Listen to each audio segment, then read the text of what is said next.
Laura Ingalls Wilder is best known today for her life in the little house on the prairie.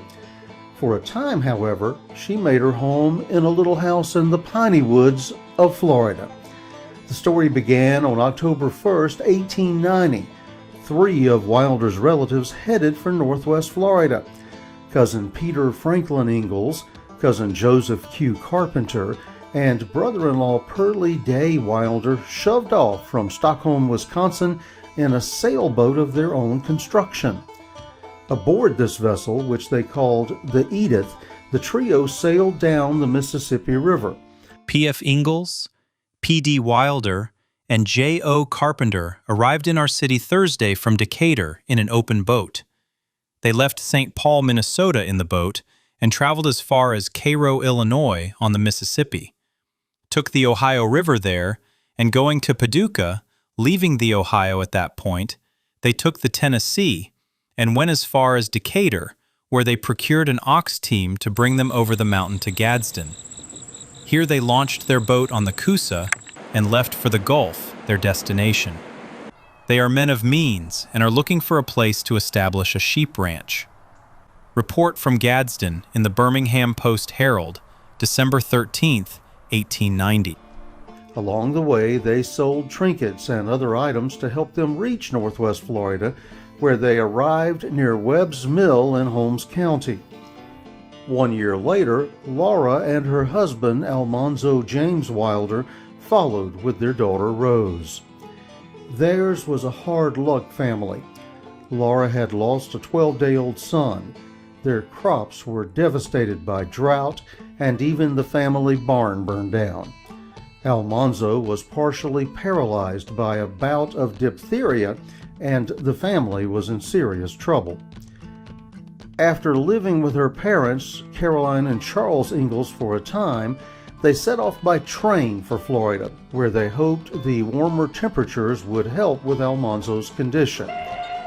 Rose Wilder Lane, the couple's little daughter, later wrote a fictionalized account of their sojourn in Holmes County for the popular Harper's Monthly magazine. She remembered how they stepped down from the train in Westville, a town she described as an unpainted store and several unpainted houses, and set off for their new home in a horse-drawn wagon. The horses walked quickly, jerking their heads, and little plops of white dust rose from their feet. Strange trees grew in the yards. Their branches grew as though they meant something strange and frightening. Their leaves were like flat green hands with wide fingers, and their fruit was black. Rose Wilder Lane, The Innocents, Harper's Monthly magazine, April 1922. They soon left the populated area, following a sandy woods road up through western Holmes County.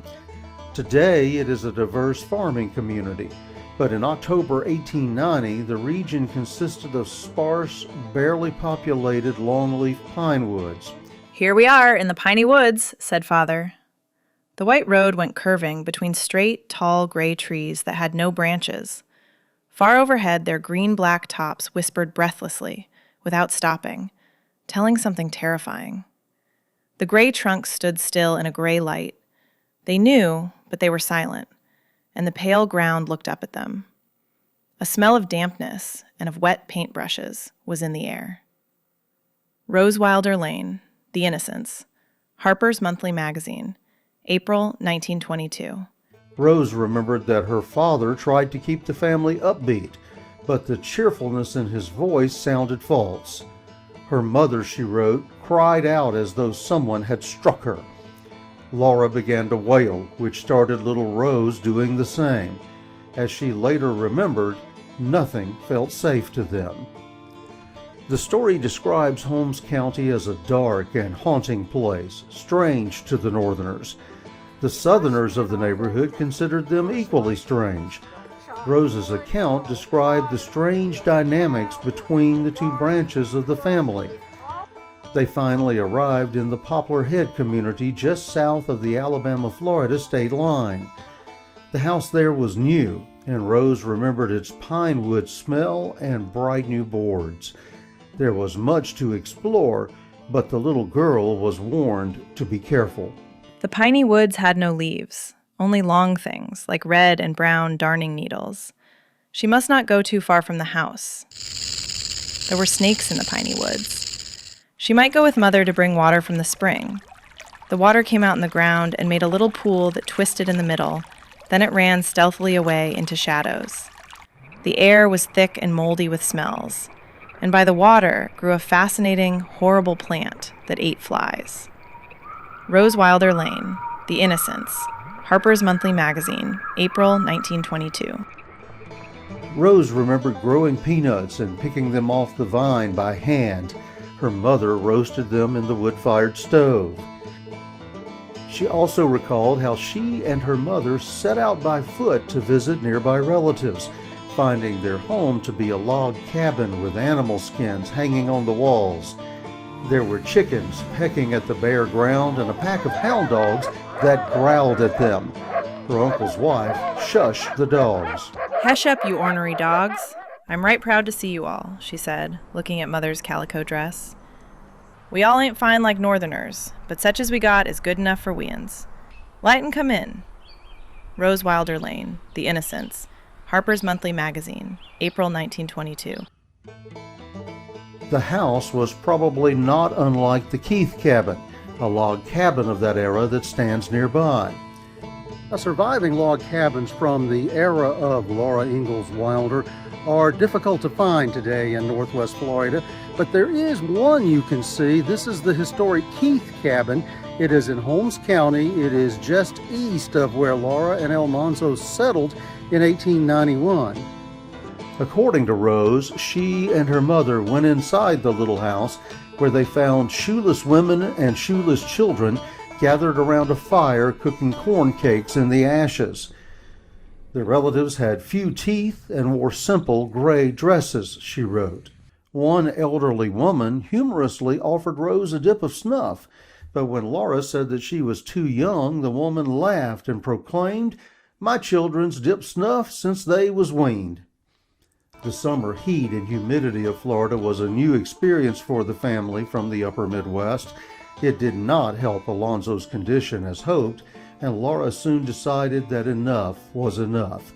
Laura came down here with her husband, Alonzo, in 1891 and stayed for almost a year or maybe a little longer, but it was too hot down here for her. She didn't like it. She got sick and they moved back. They moved back north in August 1892, settling in South Dakota. They moved again 2 years later, settling on a farm in Mansfield, Missouri. Little Rose, who became Rose Wilder Lane, wrote a fictionalized account of the family's time in Holmes County for Harper's Monthly in April 1922. The story won the O. Henry Prize for Literature.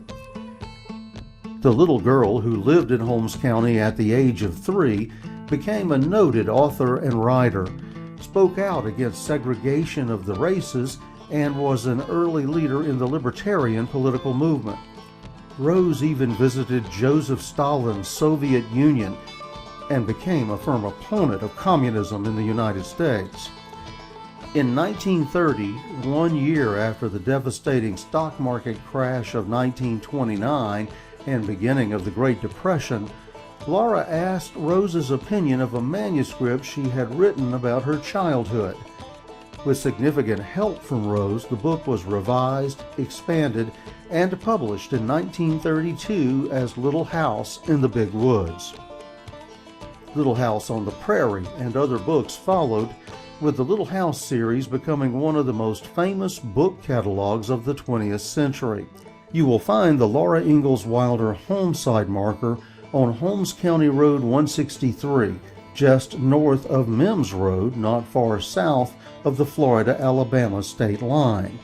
Mount Ida Congregational Methodist Church, which family tradition says they attended, stands nearby on Mount Ida Road.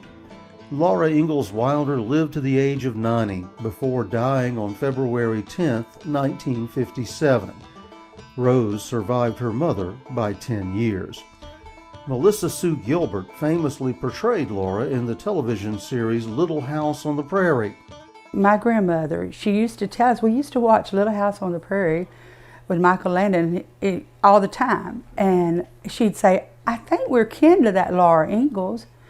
It was my granddaddy's, cousin. But it didn't never dawn on us that we were even kin to them. Alice Halsey brings her life to the screen in the new Netflix series of the same name. Other members of the Ingalls and Wilder families liked the Northwest Florida piney woods better and stayed behind. Their descendants are still there in northern Holmes County. Peter Franklin Ingalls, Laura's cousin, is buried at Mount Ida Church Cemetery, as are other relatives. Laura Ingalls Wilder may not have liked her time in Northwest Florida, but she never forgot it.